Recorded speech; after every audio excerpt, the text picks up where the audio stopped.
السلام علیکم ناظرین، پروگرام لائیو ون انسائٹ کے ساتھ میں ہوں آپ کا ہوسٹ طارق خان جاوید۔ آج ہم ایک الگ سے ٹاپک پہ بات کریں گے۔ ہم آج بات کریں گے اپنے ملک کے بانی قائد اعظم محمد علی جناح، جن کو عرف عام میں مسٹر جناح کہا جاتا تھا، اور جو ہندو مسلم یونٹی کے ایمبیسڈر رہے بہت دنوں تک۔ بہت کوشش کی کہ کسی طرح مسلمانوں کے حقوق ود ان انڈیا ہی محفوظ ہو جائے، اور وہ نہ ہوا۔ آخر میں مجبوراً انہوں نے پاکستان بنانے کی طرف جدوجہد کی اور کامیابی حاصل کی۔ خاص طور سے آج ہم بات کریں گے ان کے اکنامک ویژن پہ، کیونکہ ان کی جو لیگیسی رہ گئی ہے اس میں ایک بہت امپورٹنٹ لیگیسی جو ہے ان کا وہ اکنامک ویژن تھا، جس کو انہوں نے کبھی ابنڈن نہیں کیا انڈر پاپولر ڈیمانڈ یا پرسیپشن۔ وہ ہمیشہ capitalism, free economy, free society کو پروموٹ کرتے رہے، سپورٹ کرتے رہے، اور وہ اپنے شخصیت سے اس کا اظہار بھی کرتے رہے۔ وہ کپڑے اچھے خاصے ٹھیک ٹھاک پہنتے تھے، ڈیسنٹ لک ان کا ہوتا تھا، اسٹینڈ آف لیونگ ان کی اچھی ہوتی تھی۔ اسی کے کمپیئرڈ ان کے جو ساتھی تھے، کمپیٹیٹرز کہہ لیں آپ، جو دوسرے لیڈرز تھے، گاندھی وغیرہ، وہ سوشلزم کے فیور کرتے تھے، دنیا سے الگ تھلگ رہنے کی بات کرتے تھے، اور دھوتی پہنتے تھے اور اس پہ فخر محسوس کرتے تھے کھدر پہن کے۔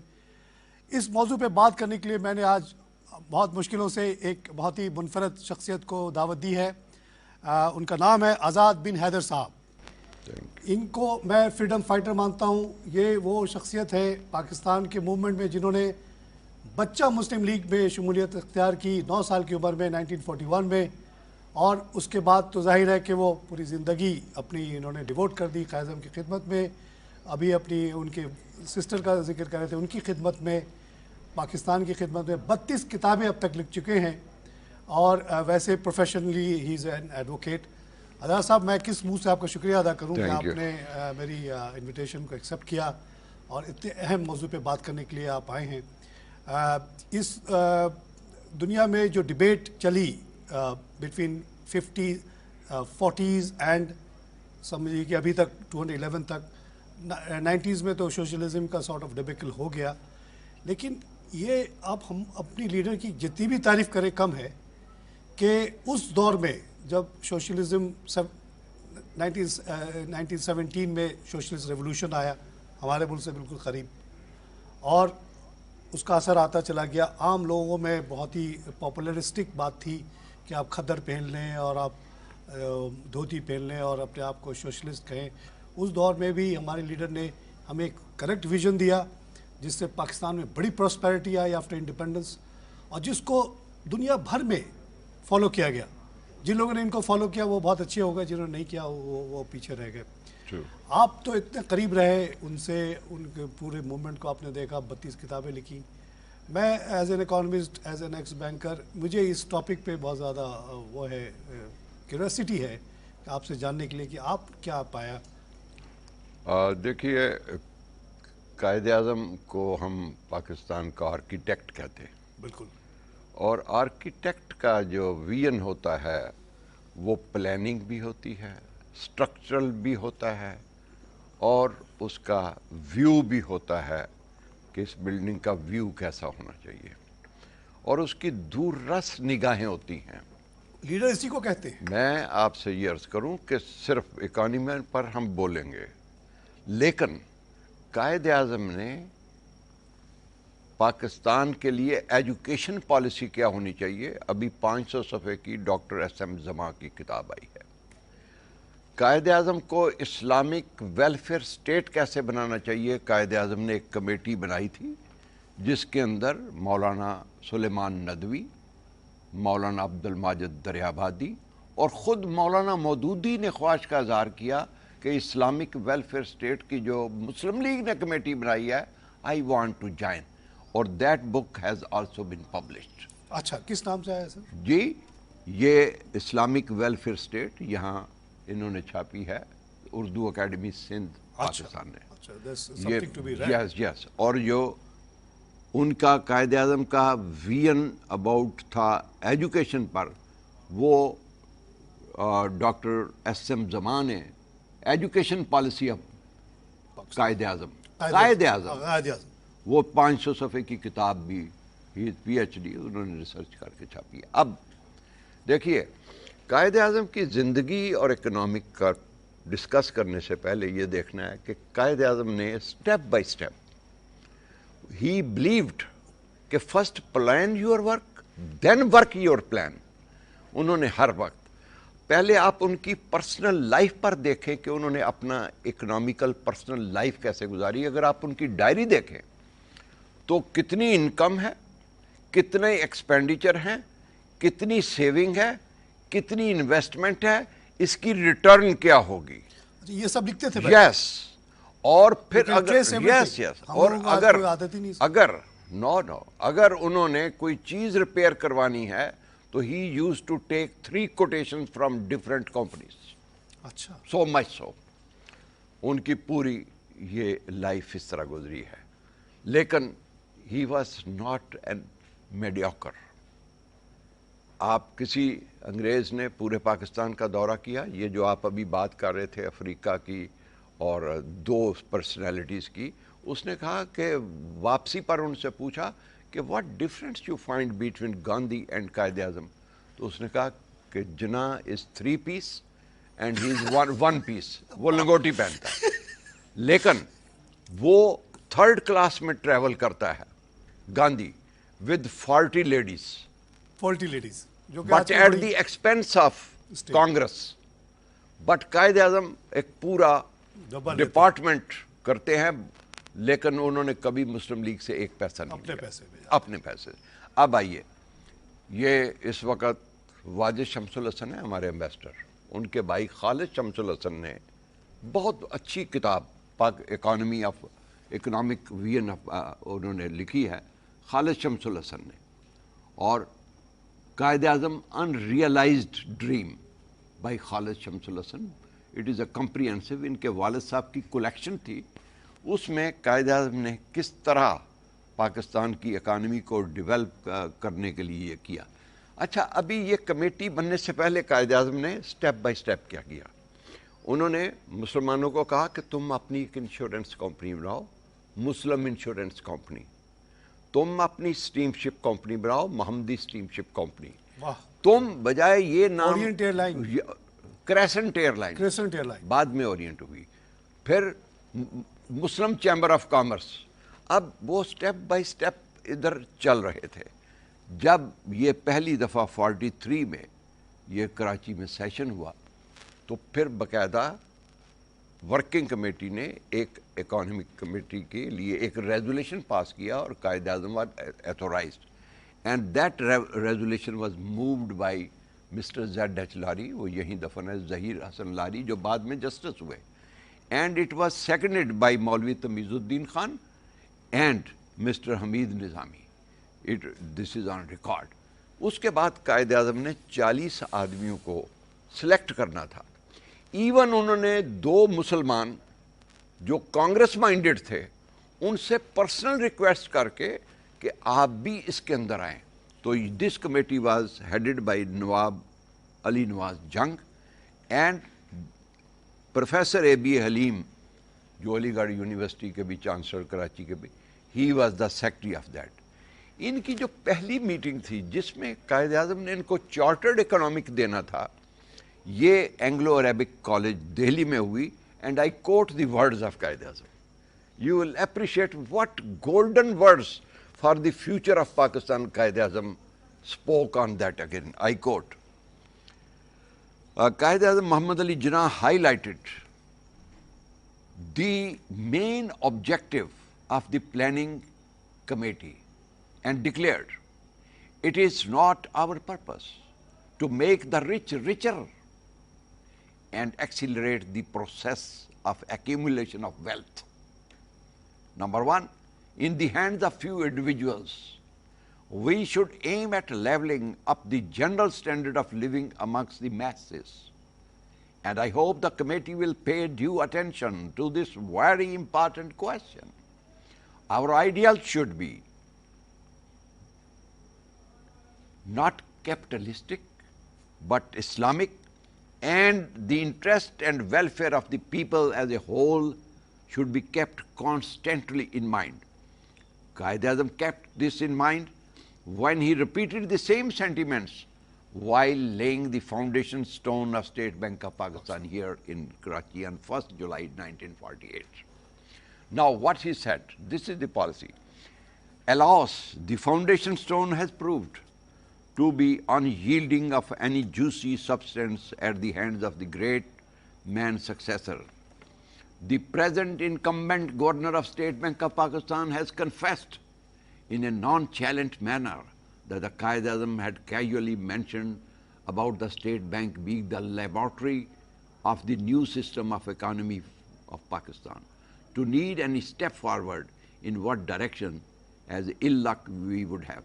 Now, this committee had 15 subcommittees: health, education, development, industry, etc. And they worked hard and hard. Lastly, this committee finalized their report in Bombay. Now this governor, the first governor of State Bank of Pakistan, he was also the member of that committee. And not only one 5 years plan, this committee proposed 4 5 years plan to work step by step, to progress step by step, and to become a very welfare Islamic state in Asia. This was the vision of that committee. So this first 5 year plan was also planned by all Mr. Zahid and his associates, they who were living in Pakistan. Now, Quaid-e-Azam about planning committee. The planning committee held several sessions before it could prepare a report on economic development it envisaged should be undertaken by the government in Pakistan. The report was approved in its meeting held at Bombay on 30th June to 2nd July 1945.